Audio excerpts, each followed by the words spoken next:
오늘 우리에게 주시는 하나님의 말씀 신명기 16장 11절, 마가복음 1장 15절, 사도행전 2장 47절의 말씀을 읽도록 하겠습니다. 주보에 순서지에 나와 있습니다. 우리 다같이 함께 읽어보겠습니다. 신명기 16장 11절 시작.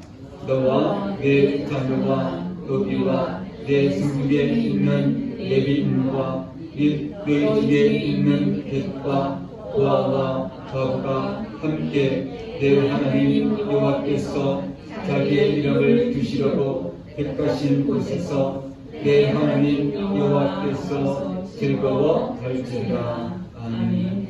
마가복음 1장 15절 시작. 이르시되 내가 찾고 하나님의 나라가 가까이 왔으니 회개하고 복음을 믿으라 하시더라. 아멘. 사도행전 2장 47절 시작. 하나님을 찬미하며 또 온 백성에게 칭송을 받으니 주께서 구원받는 사람을 날마다 더하게 하시리라. 아멘. 할렐루야. 이 시간 성부영신 예배를 드리러 이 자리에 모인 우리 모든 주님의 성도들 위해, 또한 나오고 싶어도 나오지 못하고 가정에서 함께 예배를 드리는 우리 모든 주님의 성도들 위해 하나님의 은혜와 평강이 날마다 충만하시기를 주님의 이름으로 축복합니다. 올 한 해 힘차게 달려온 여러분들에게 칭찬과 경지의 박수를 보냅니다. 우리 서로 돌아보면서 힘찬 경지의 박수를 보내도록 하겠습니다.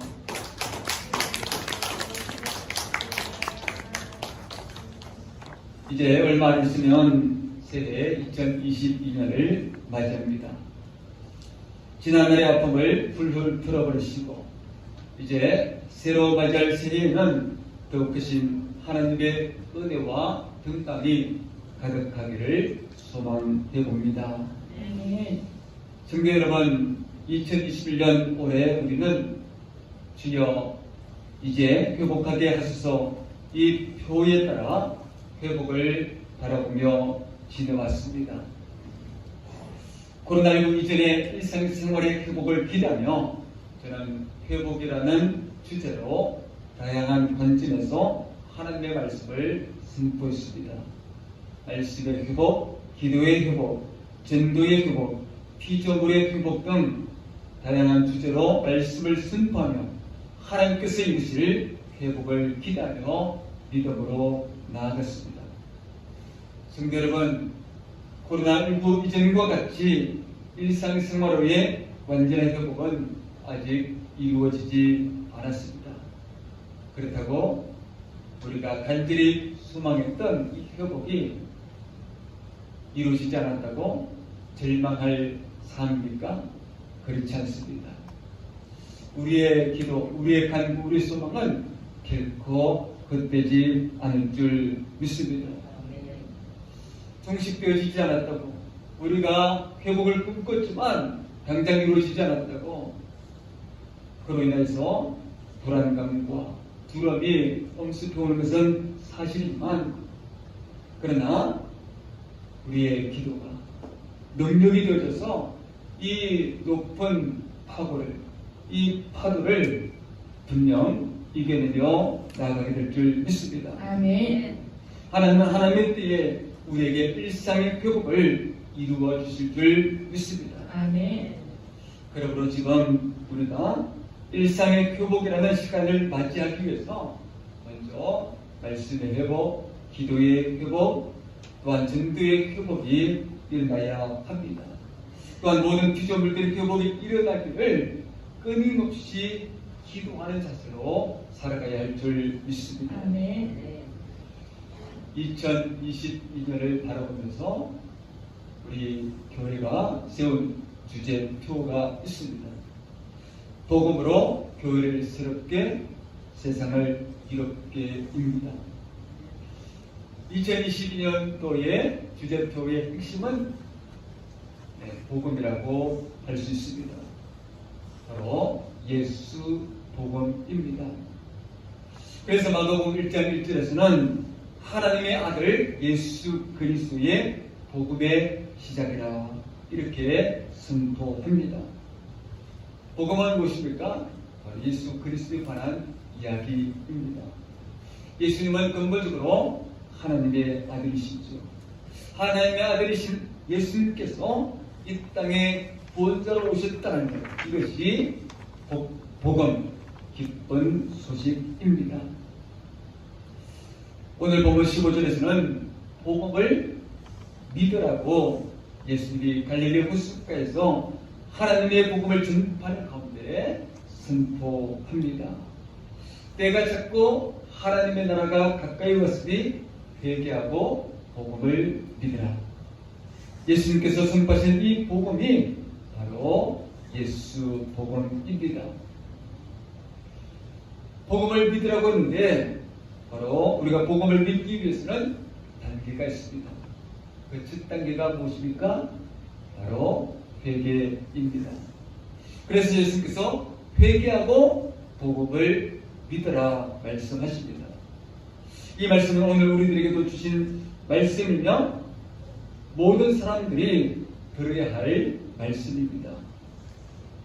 회개에 관한 구체적인 의미를 먼저 살펴보도록 하겠습니다. 구약 성경에서 회개로 사용하고 있는 단어가 있는데 바로 슈브라는 단어가 있습니다. 이 단어는 되돌아 가다 그런 의미가 있습니다. 가던 방향을 바꾸어서 다시 반대 방향으로 방향을 틀어서 돌아가는 것, 이것이 바로 슈브라고 하는 단어에 담겨 있는 뜻입니다. 가던 방향이 무엇입니까? 가던 방향은 죄악의 방향, 하나님에게서 멀어진 방향인 것이죠. 그러면 반대의 길로 되돌아가는 것, 그것은 무엇입니까? 다시금 하나님께로 나아가는 것, 하나님께로 돌아오는 것을 말합니다. 하나님께로 돌아와서 하나님께 예배하면서 나 하나님의 뜻대로 살겠습니다. 하나님 말씀대로 살겠습니다. 행동과 삶의 구체적인 변화를 통해서 하나님께서 기뻐하시는 삶, 이것이 바로 진정한 회개입니다. 구약성경의 선지자들은 바로 이 회개에 대해서 선포를 했습니다. 하나님을 떠난 죄악된 모습, 죄악이 바로 하나님을 떠났다는 것이죠. 하나님을 숭배해야 할 하나님의 백성들이 하나님을 떠나서 우상을 숭배했다는 것입니다. 그 죄에서 회개하고 돌아오라는 것입니다. 누구에게? 하나님께로 돌아오라는 것이죠. 그리고 더 나아가서 하나님께로 돌아와서 하나님께 예배하는 자의 모습은 바로 그동안 하나님을 떠나서 우상을 숭배하고 우상을 섬기면서 불의를 행하고 또한 사회적 약자들을 함부로 대하고 악을 행하는 그런 죄에 대해서 회개하고 돌아서는 것, 이것이 바로 진정한 회개의 모습이라는 것입니다. 그래서 호세아 선지자가 이렇게 선포합니다. 이스라엘아, 내 하나님께로 돌아오라. 내가 불의함으로 말미암아 엎드려 졌느니라. 요엘 선지자도 이렇게 선포합니다. 여호와의 말씀에 너희는 이제라도 금식하고 울며 애통하고 마음을 다하여 내게로 하나님께로 돌아오라 선포하고 있습니다. 이처럼 구약시대의 선지자들이 맺힌 회개는 하나님을 떠난 자들이 하나님을 떠나서 우상을 숭배하고 또 불법을 행하고 악을 행했던 그런 자들이 하나님께로 돌아와서 하나님께 예배하고 하나님을 경배하고 하나님을 찬양하고, 그래서 지난날의 모든 죄악의 습관들을 다 벗어버리고 하나님께 영광을 돌리는 그런 삶을 살아가기를 원했던 바로 구약 성경의 선지자들의 외침이, 회개에 관한 외침이 바로 그러한 내용이었습니다. 신약 성경에서 회개를 뜻하는 대표적인 단어가 있는데 여러분들도 한번 좀 들어본 단어일 겁니다. 메타노이아라는 것이죠. 바로 이 단어는 과거의 잘못을 깊이 깨닫고 진심으로 후회하고 잘못된 길에서 돌아서는 것, 그래서 삶의 방향을 바꾸는 것, 생각의 변화, 삶의 변화까지를 포함하고 있습니다. 구약 성경에 휴거라는 단어와 그 내용이 비슷함을 볼 수가 있습니다. 그래서 신약 성경은 회개에 합당한 열매를 맺으라고 그렇게 말씀함으로써 이 회개에 합당한 열매를 맺는 삶의 모습이 진정한 회개라는 것을 가르쳐주고 있습니다. 진정한 회개는 무엇부터 시작합니까? 자신이 죄인을 인정하는 것입니다. 하나님을 떠난 죄, 하나님을 모욕한 죄, 예수를 믿지 않았던 죄를 고백하는 것이죠. 그래야 믿음의 단계로 나아갈 수 있습니다. 그리고 회개하고 하나님께로 들어와 예수를 믿음으로 새 사람이 되어지고 옛 사람은 지나고 새 사람으로서의 삶을 살아가야 하는 것이죠. 예수를 믿었다고 해서 모든 것이 다 끝난 것이 아닙니다. 우리 안에 늘 죄성이 늘 도사리고 있기 때문에 죄의 유혹을 늘 받고 있기 때문에 부족하고 연약하고 나약하기 때문에 그때마다 회개함으로 돌이킴으로 하나님의 거룩함을 닮아가야 하는 것입니다.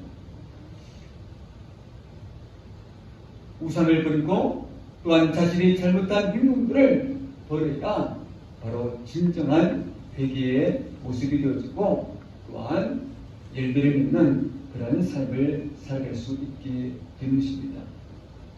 먼저 나부터 자신을 돌아보며 회개하며 하나님 앞에 바로 설 때에 복음신 예수님을 진정으로 만나게 되는 기쁨을 얻게 됩니다. 그러면 어디가 넘치죠? 기쁨이 있죠. 즐겁죠. 교회 오는 것이 즐겁고 신나고 믿음 생활하는 일이 이렇게 기약하는 것 아니겠습니까? 우리는 이것을 오랜 표 속에서 복음으로 교회를 새롭게라는 표현으로 담았습니다.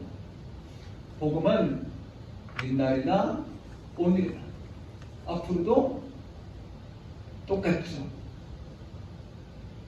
변하지 않습니다.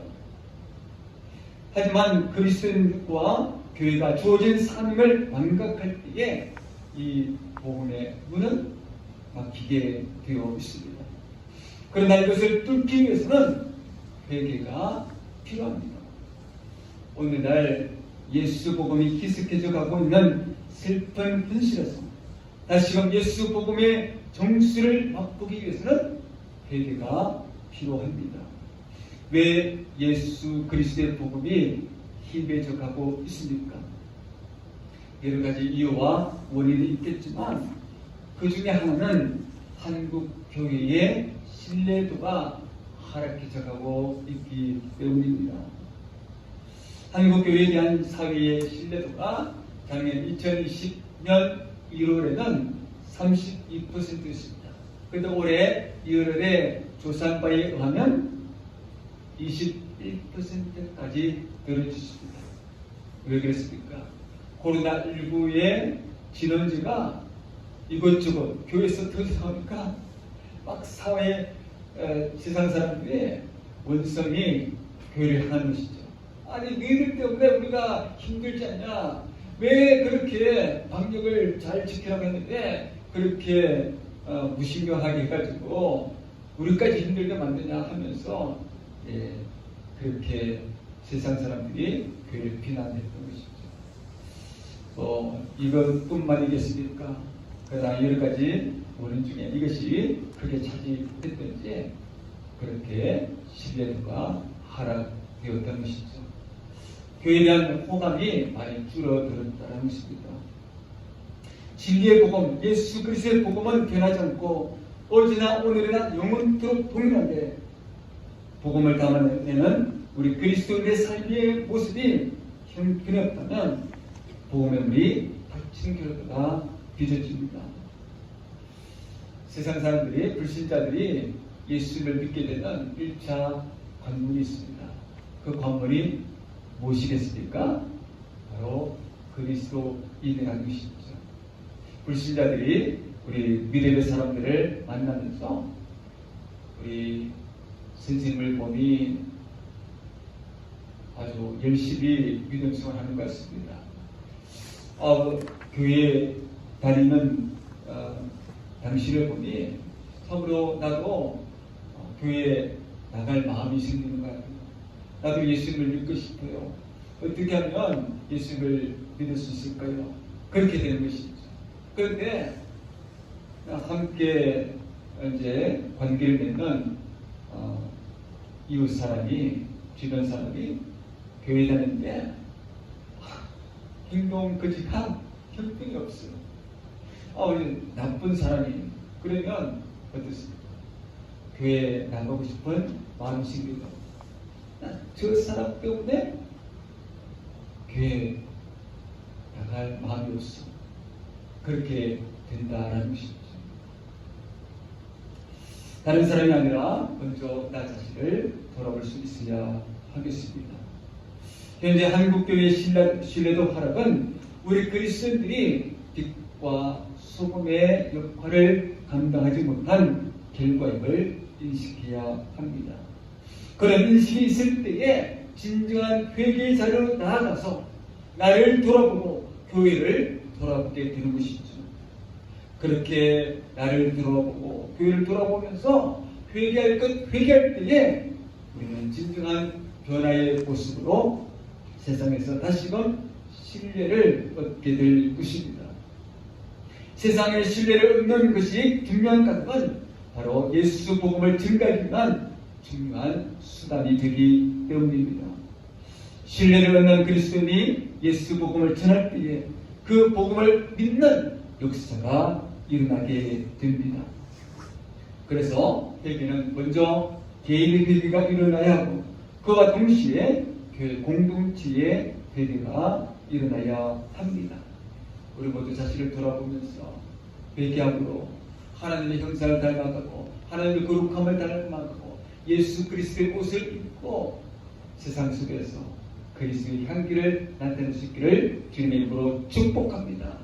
그래서 우리를 통해서 복음이 세상으로 흘러가는, 그래서 2022년 복음으로 교회가 새로워지고 우리가 새로워져서 복음의 물결이 온 세상을 뒤엎을 수 있는 그런 놀라운 역사가 있기를 소망하면서 하나님의 나라를 꿈꾸시기를 주님의 이름으로 축복합니다. 아멘. 우리가 복음을 믿기 위해서 두 번째 단계가 있습니다. 두 번째 단계는 무엇이겠습니까? 성령의 역사입니다. 회개의 역사. 회개하면 어떤 역사가 나타납니까? 성령의 역사가 나타나게 되었습니다. 또는 그 반대로 성령이 임하면 바로 회개의 영이 임하여서 회개의 자리로 나아가게 되는 것이죠. 이거는 순서가 어떤 때는 회개가 먼저고 성령이 임하기도 하고, 또 어떤 때는 성령이 임하여서 회개의 자리로 나아가는 그런 경우가 있는데, 어떠하든지 간에 바로 회개는 성령을 동반한다는 것을 우리가 기억해야 하겠습니다. 사도행전 2장에 보면 무슨 사건이 일어납니까? 오순절 성령 강림 사건이 일어난 것을 보게 됩니다. 제자들은 예수님께서 하신 약속의 말씀을 붙잡았죠.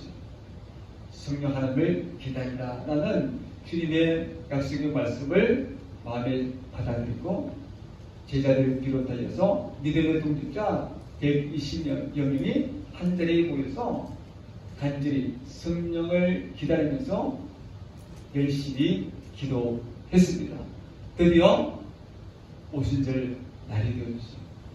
이 오순절 날에 120여 명의 제자들과 믿음의 동역자들 위에, 각 신령 위에 성령님이 임했습니다.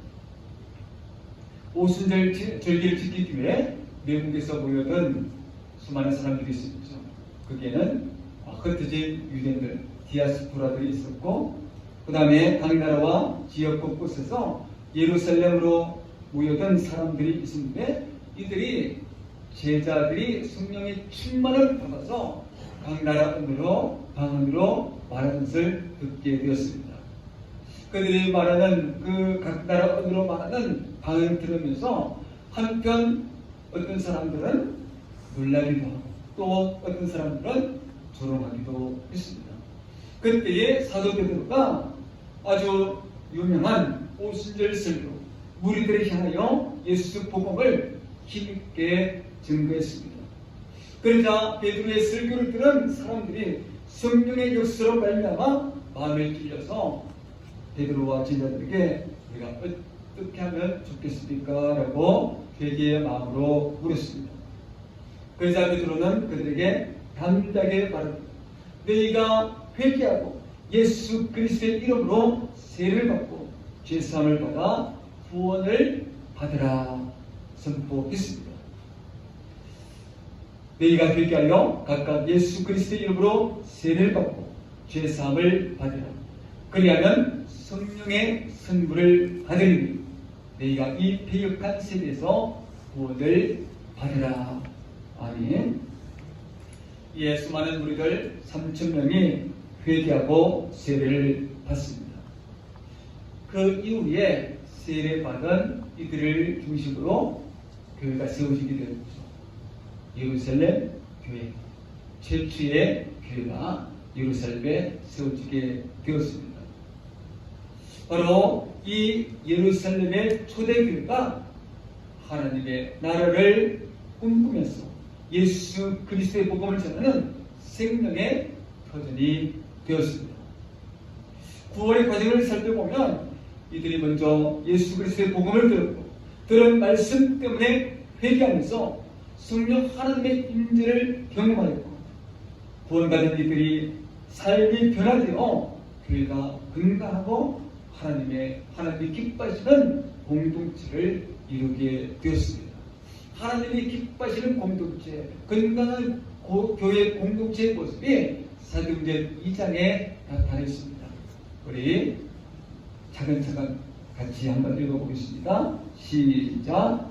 그들이 사도의 가르침을 따라 서로 교제하고 떡을 떼며 오로지 기도하기를 힘쓰니라. 사람마다 두려워하는데 사도들로 말미암아 기사와 표적이 많이 나타나니 믿는 사람이 다 함께 있어 모든 물건을 서로 공유하고 또 제사금과 수의를 팔아 각 사람의 필요를 따라 나눠주며 날마다 마음을 같이 하여 성전에 모이기를 힘쓰고 집에서 떡을 떼며 기쁨과 순전한 마음으로 음식을 먹고 하나님을 찬미하며 또 온 백성에게 칭송을 받으니 주께서 구원받는 사람을 날마다 더하게 하시리라. 아멘. 이 말씀에서 교회의 핵심 사역, 초대교회 공동체가 모여서 무엇을 했는지에 대한 5가지 핵심 사항을 살펴볼 수 있습니다. 먼저 모여서 무엇을 했습니까? 예배를 드렸습니다. 예배 공동체의 모습이죠. 또 그들이 무엇을 했습니까? 가르침, 교육, 훈련이 있었다는 것이죠. 또 그들이 무엇을 했습니까? 성도의 사귐, 나눔, 교제가 있었습니다. 그리고 봉사와 섬김이 있었죠. 그리고 전도하고 선교하는 그런 공동체의 모습이 있었습니다. 이렇게 5대 교회의 5대 사역을 충실하게 감당해 나갈 때에 바로 놀라운 하나님의 복음의 역사, 복음의 열매를 맺는 그런 모습들을 볼 수 있었습니다. 특별히 여기서 우리가 주목해야 할 말씀이 있습니다. 46절 말씀입니다. 초대교회는 날마다 마음을 같이 하여 성전에 모이기를 힘쓰고 집에서 떡을 떼며 기쁨과 순전한 마음으로 음식을 먹는 그런 공동체였다라는 사실입니다. 우리가 주목할 것은 성전에서의 예배와 성도 간의 교제와 나눔입니다. 오늘날 우리는 코로나19로 인하여 예배와 성도의 교제와 나눔이 많이 약해진 것이 사실입니다. 우리의 환경이 코로나19로 지배당하고 있는 것이 현실이지만 이것이 우리의 믿음의 열정을 식게 하거나 약화시키게 내버려둘 수는 없습니다. 몇 달 전보다는 예배의 회복이 조금씩 이루어지고 있는 것은 사실이죠. 그러나 성도의 교제와 나눔은 여전히 어려움을 겪고 있습니다. 소그룹 모임을 하지 말라고 하니까 할 수가 없는 거죠. 그러나 2022년에는 이것 역시 회복되기를 소망해 봅니다. 일상의 회복과 예배와 성도의 교제와 나눔의 회복을 소망하면서 신명교회는 2022년도에 또 개인 영성을 더 깊이 생활화하기 위해서 2021년도에 우리가 가졌던 비전이 있죠. 전교인 성경 백독 대행진, 이것을 내년에도 계속 지속하기를 원합니다. 여기서 더 나아가서 매일 말씀 묵상 큐티의 생활을 교회 비전으로 제시합니다. 이러한 교회의 비전을 통해서 말씀을 가까이 하고 또 기도의 삶을 통해서 더욱 하나님을 만나는, 이 말씀을 통해서 하나님의 마음과 하나님의 뜻과 하나님의 계획을 알아가는 우리들의 삶의 모습이 되기를 축복합니다. 아멘. 이 말씀이 내 안에 머물러 있으면, 말씀이 내 안에서 살아서 꿈틀거리면 우리는 능력 있는 그리스도의 내 삶을 살아갈 수 있습니다. 능력이 있다는 것은 힘이 세다는 말이죠. 사탄마귀의 공격도 우리는 이겨낼 수 있는 그런 능력 있는 그리스도의 삶의 모습을 갖게 된다는 것이죠. 때로는 고난과 역경, 환난 속에 있다고 할지라도 절망의 늪에 빠지는 것이 아니라 바로 그 절망을 딛고 일어서는 그런 동력을 우리는 말씀을 통해서 일어날 수 있게 된다는 것입니다. 아멘. 그리고 그 말씀을 통해서, 말씀을 묵상하고 말씀을 통해서 자신과의 때로는 처절한 싸움을 통해서 이 말씀을 자신에게 적용하면서 자신을 변화시켜 나가는 뿐만 아니라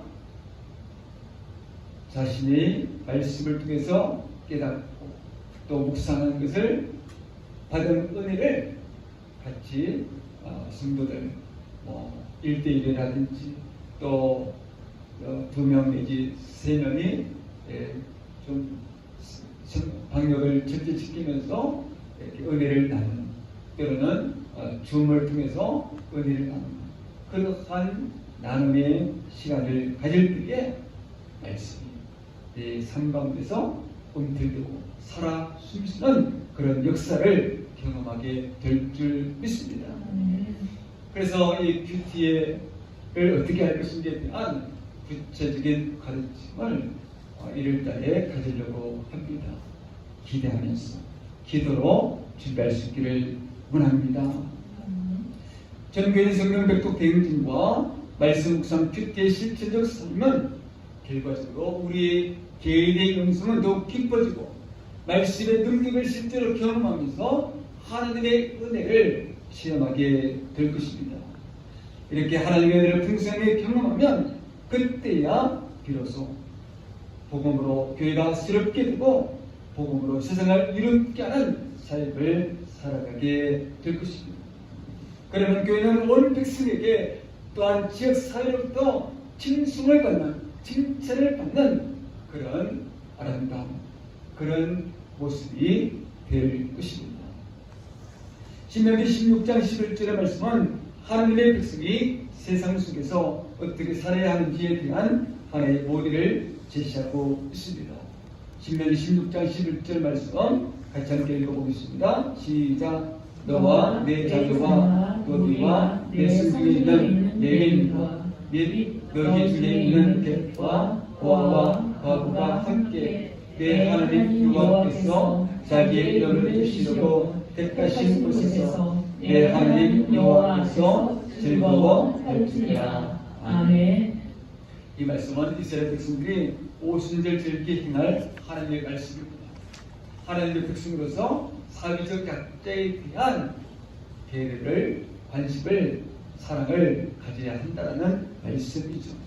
이 가르침대로 교회가 우리의 유신 가난한 자들과 소외된 자들과 사랑과 물질을 나누며 더불어 하나님께서 주신 은혜를 나누면서 이 사회를 이롭게 하는 사명을 중심에 감당할 때에 교회는 비로소 사회의 신뢰를 회복하고 사람들의 칭송을 받으며 본받는 사람이 날마다 되어지는 그런 복음의 역사가 일어나게 될 줄 믿습니다. 아멘. 히말라야의 8,000m 이 높은 산봉우리들이 많이 있죠. 16좌를 완동한 대기록을 가진 산하가 있습니다. 옹길시죠. 이분은 인류 최초 16좌 등정을 이룬 후에 그 이상의 히말라야 등정을 그만두면서 이런 말을 했습니다. 대자연의 도전은 끝이지만 인생에서는 계속 도전한다. 그리고 꿈을 향해 거침없이 도전하라 말했습니다. 그렇습니다. 하나님께서 우리의 생명을 거두어 가시기 전까지 우리의 인생에서는 계속 도전되고 있습니다. 젊은이나 또 어르신들이나 끝까지 하나님의 부르심이 있을 때까지 도전은 계속 이루어져야 하는 것이죠. 하나님께서 우리의 생명을 거두어 가시기 전까지 우리의 인생에서는 계속 도전되고 있습니다. 그 인생의 도전 가운데 우리는 또 하나의 꿈을 가지고 살아가죠. 그 꿈은 하나님의 나라를 세워가는 것. 예수 그리스도의 복음이 이 땅 위에 충만한 것입니다. 이 꿈은 우리와 우리 교회의 비전이기도 합니다. 이 꿈을 향해 믿음으로 끝임없이 도전하는 새해가 되기를 축복합니다. 하나님의 나라를 세워가는 과정 속에서 우리는 지금 무거운 해를 보내고 새해를 맞이하는 이 시점에 있습니다. 이 시점은 하나의 쉼터라고 생각할 수 있습니다. 지난 한 해 열심히 달려오지 않았습니까? 이제 좀 쉬었다 가라. 그런 차원에서 새해를 두신 것 같아요. 그래서 하루 좀 쉬면서 지난날에 잘했던 점, 부족했던 점을 깨닫고 또 앞으로 무엇을 더 열심히 해야 될 것인지를 발견하면서 그것을 향해 나가는 그런 새해가 될 수 있으면 좋겠습니다. 아멘. 오늘 이 시간 우리는 새해 주시는 표, 복음으로 교회를 새롭게 세상을 이롭게 하는 이 표를 마음에 새기면서 다가오는 2022년 하루에 복음의 역사, 하나님의 은혜와 능력을 풍성히 경험하는 우리 모든 주님의 백성들 되시기를 주님의 이름으로 축복합니다. 기도하겠습니다. 하나님 감사합니다. 복음으로 교회를 새롭게 세상을 이롭게 라는 제목으로 말씀을 드렸습니다. 오 하나님, 복음의 물꼬가 막혀있다면 이 물꼬를 트게 하여 주시고 다시금 세상을 복음으로 변화시킬 수 있도록 인도하여 주옵소서. 먼저 나부터 회개함으로 우리가 변화되게 하여 주시고 교회가 변화되게 하여 주셔서 그러므로 다시금 교회가 세상의 신뢰를 받게 하여 주시고 칭송을 받는, 칭찬을 받는 거룩한 교회 되게 하여 주옵소서. 예수님 이름으로 기도합니다. 아멘.